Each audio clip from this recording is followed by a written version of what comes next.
At Antelope Park, the animals are on the move. In just 3 days, these lions will be released into a huge semi-wild enclosure, where it's hoped they'll give birth to the program's first generation of truly wild cubs. Although construction of the release site is almost complete, there's one big task ahead. Obviously, one of the most important aspects for the success of the release site is the presence of prey species on which the release lions are going to sustain themselves. So we've brought in a game capture unit to move the animals into the release site, and it's really a huge operation. With over 100 animals and 3 different species to capture, dozens of staff and volunteers have been brought in to help the specialist game capture team. Moving animals is complicated, dangerous, and hugely expensive. David can't afford to have anything go wrong.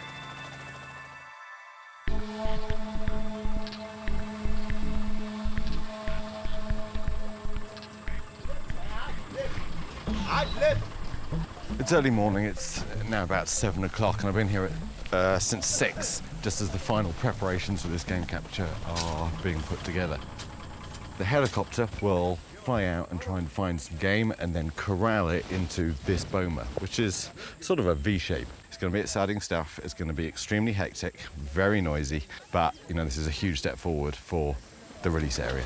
Hey, I need help, guys. I need help. Flying as low as 15 metres to round up wildebeest, zebra and impala, helicopter pilot Nick Lagrange has one of the most dangerous jobs.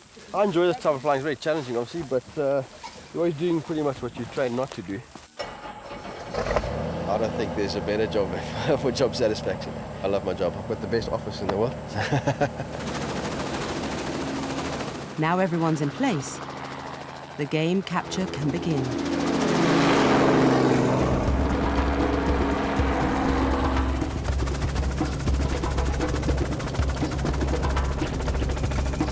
Within minutes, Nick locates a herd of wildebeest.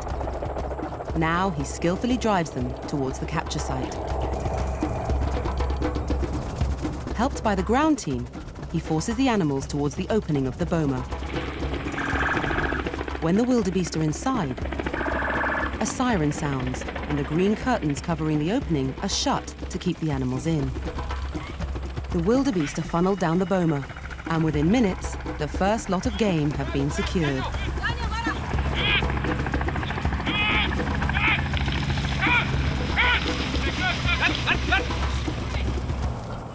The helicopter's gone out and brought the first amount of game in. At the moment, we've got our first set of wildebeest in here. So the game capture crew and vets are currently jabbing them with a mild sedative, which will just chill them out a bit. It all seems nice and calm, so I think it's going well. A herd of 18 wildebeest is a great start. To minimize stress, they're moved onto a waiting truck and will be quickly taken to the release site. It's a very short distance. It's only going to take us 10 minutes or so to get to the release area where we can offload the first herd that we've caught.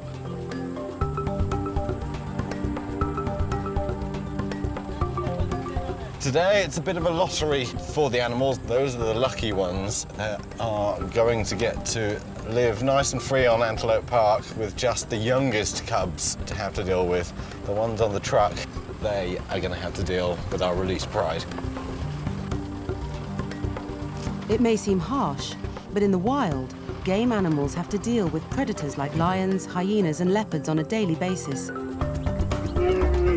These animals are fast and well adapted to avoid capture, so in this vast enclosure, they have a good chance of outsmarting the hungry lions. The first game is now in our release area. We've still got zebra, we've got impala still to do. It's going to be a very long day, but this is a really important moment. This is probably the first time wild animals have roamed on this piece of land for a very, very long time. And of course, that's lion food running off there. With almost immediate success, the team move on to capture a more challenging species. Impala are nervy creatures and likely to scatter, so the team will have to work hard to keep them together. This time, I've come inside the boma. I can hear the helicopter has gone up, and we're looking for a herd of impala.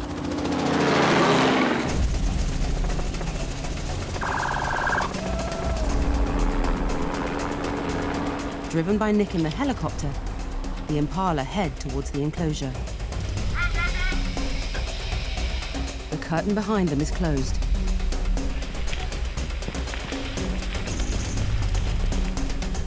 Able to run at almost 60 miles per hour and jump 10 meters in a single leap, these fast antelopes are difficult to get under control.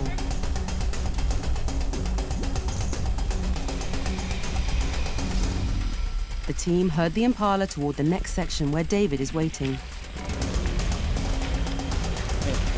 Last one. Open one. As he pulls the curtain, one impala escapes.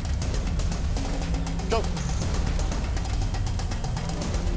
But the lone impala is soon drawn back to the herd. We did our bit. We closed the gate, but one managed to get through before we could get it across. But the gate behind us was closed, so we just had to open it a bit, let it run through, and then close them all in. The sharp-horned male impala must now be separated to stop them causing accidental injury to the females.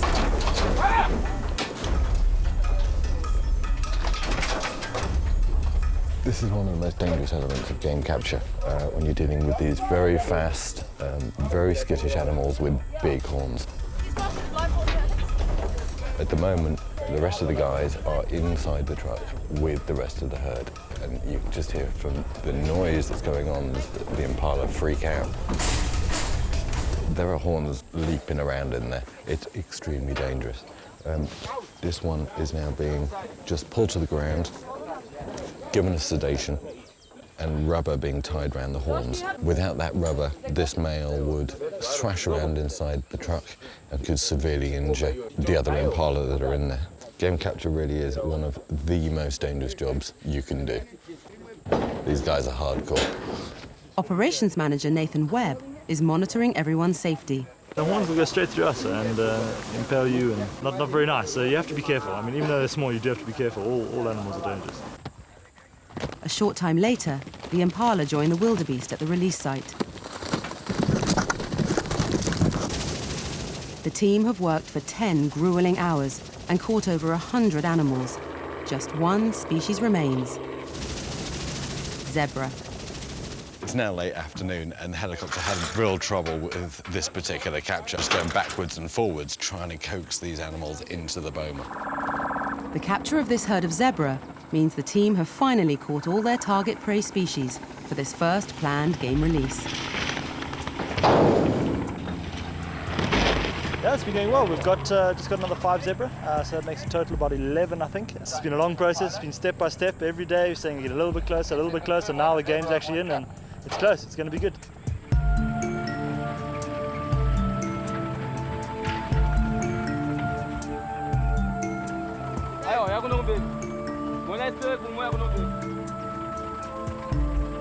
The successful day ends years of hard work preparing a natural release site for the Ngamo Pride. David's dream is becoming a reality.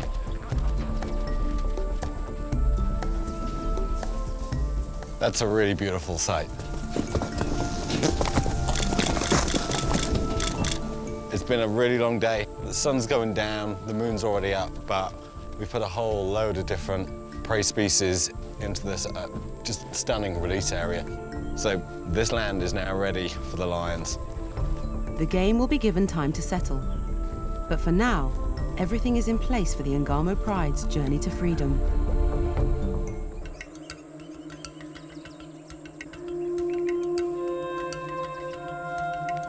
At Antelope Park's release site, the recently introduced game are settling in. Soon, 7 lions called the Ngamo Pride will join them in this semi-wild enclosure in the hope that they'll learn to live independently and breed. Come. Having spent an exhausting day catching game for the Pride to hunt, this morning, David Yulden's taking time out to relax with some of his other lions. Before lions can be considered to survive on their own, youngsters go through rigorous pre-release training. By the time the lions are 14 months old, many of them will have made their first kill. But not all lions are natural-born hunters. Talani, Maggie, come on. Hello. Meggie lives with her brother, Tulani. Hello. Disappointingly, they haven't had any successful hunts, and David is keen to see progress. This morning we're taking out two 16-month-old lions. It's brother and sister, Talani here on the left, and this is Meggie on the right. And at this age, it's really about when their first kill is going to happen. They've shown some good form, but as yet they haven't quite got it together to actually bring an animal down. What we're seeing as they're walking along, whoever is behind just keeps ankle tapping the one in front.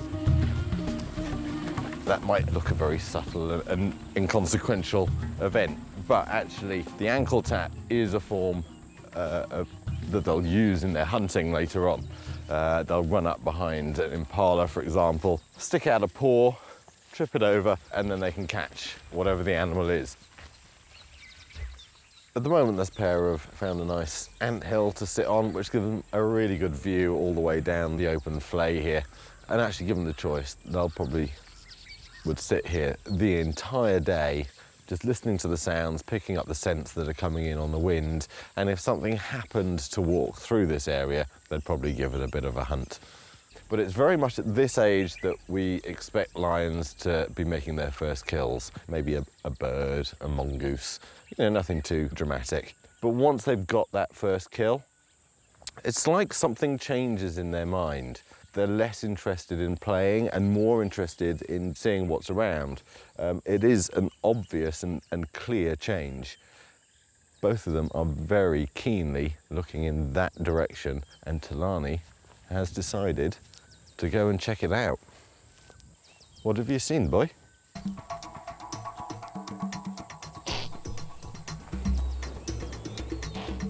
A herd of impala have moved into open ground.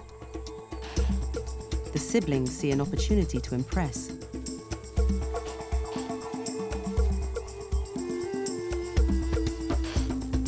Meggie has gone into stalk mode. It's not the most technically expert stalk, but it's pretty reasonable.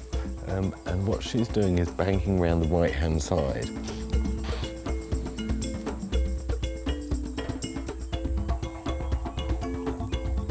Meggie has actually split this impala herd into two. One part of it has now moved into these trees to try and get some shelter.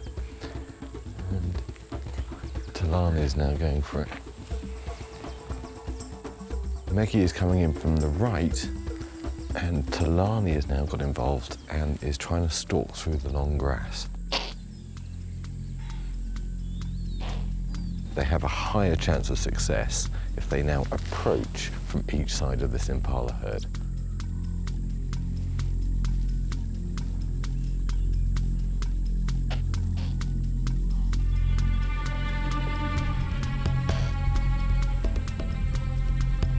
Tulani holds his position, and Meggie takes her chance.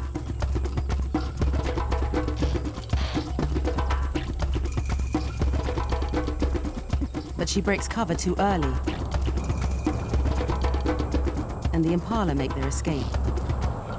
She went for a bit of a charge, and unfortunately, the impala had a head start. But she got reasonably close. That was some good stuff from her. Some good stalking. She got up to speed on the chase, and if she keeps doing that, one day she's going to be successful. David's encouraged by what he's seen today. Maybe soon Meggie and Tulani will get it right. But before they can be released, these playful youngsters will have to prove that they can fend for themselves.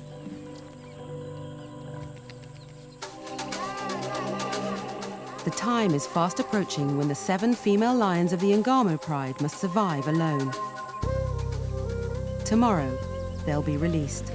There's one last chance for David to check on the introduced game at the release site.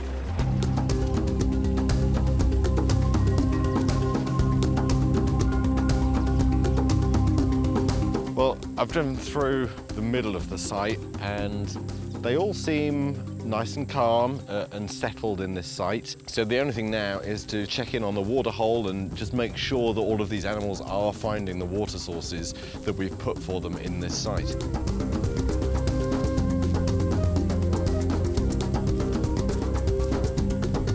The signs are good.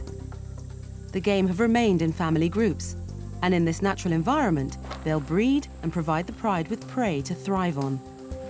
Well, the water hole has filled up really nicely, and we can see that the animals are starting to use this water hole. It's looking good. The game have settled well, but with just hours until the big release, there's a serious problem that's about to put the lion team to the test. Come on, Gilly, come. Nala, come. It's around about 10:15 at night, and we've come up to the holding enclosures of the Ngamo Release Pride. Come, come, come, come, come, come. And this evening, we are going to be putting collars onto each of these lions. It's the final step before they get released. It's vital the Ngamo Pride are radio collared, so they can be tracked after release. But due to problems importing the needed anaesthetic, it's only just arrived. The release can't be delayed, Come, Nala, come on. so the team are going to have to work through the night. Okay, Nani is through. First task is to separate the lions into two groups that will be easier to handle. Come on, Gilly, come. With 3 females in a separate enclosure, the veterinary staff make a plan. Doses of anaesthetic must be precisely matched to the weight of each lion, and everyone must be alert for any sign of a dangerous reaction to the drug. I'm a little nervous. There is a danger for these lions. We've had cases where lions have not woken up from the sedation, but we put our trust into the vets and the team that we have here that everything will go well. Even for experienced vet, Dr. Sundasiwe Gumbo, this is a difficult challenge. To be honest with you, it's my first time to have darted these lions during the night. But if you start panicking, everything goes wrong. You just have to be in control of the situation. Because the lions have been darted before, they're wary.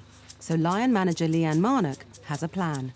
We've got a piece of meat to try and coax them closer, and then we'll try and get them to the corner, and hopefully their attention will be on the meat and not on the pulse range itself. Come on. Come. We're going to go for Narnia, because she's the skittish of all of them. Because if we do the other two first, it's going to alarm her and she'll stay away. Come on. David helps attract Narnia to the edge of the enclosure. Come to us, Dave.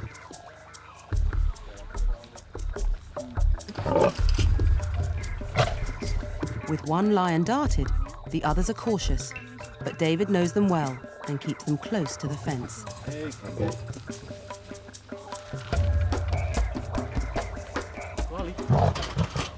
Carly's done. Yes. Go to sleep. Soon, Kwali is darted too, Hey, Kenge. leaving the most difficult lion until last, because Kenge's old collar must be replaced. Come on. Kenge is too smart for this. Come on. Kenge might be a bit of a problem. Hey, Kenge. Focused on the offer of food, Kenge is finally caught off guard. In a few minutes, they'll all be asleep. These lions, this particular pride is so special. This is the first group of our lions that are going to breed and produce the cubs that will eventually get released into the wild. They are the pioneers for this program. So we want all of them to come through this and to be able to be released and experience the life out in a wild environment. The team must move fast before the lions wake. Radio collars are fitted, blood samples will be tested for any signs of disease, and measurements are recorded. Pad height 5.1, back width 10.8. After each lion is collared, a reversal drug is administered. The rush is on to move the lions back to their enclosure before they wake. Dealing with lions, obviously, and the safety of the lions is priority. We've got to get them through it all together, and then the safety of us. We've got to make sure that we don't get hurt in the process. And it's got to be clear all around.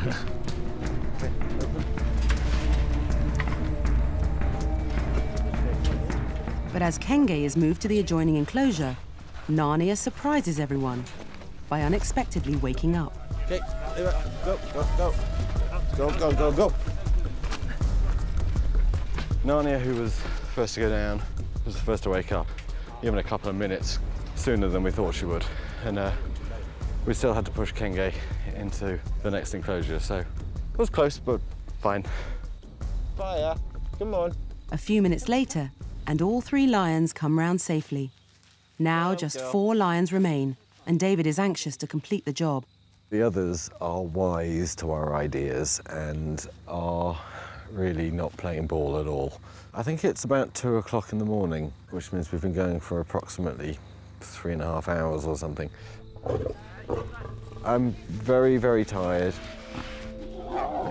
And frankly, I've been ready for bed for quite a while now. And I also know that I have to get up in about 3 hours. So it's a very long night.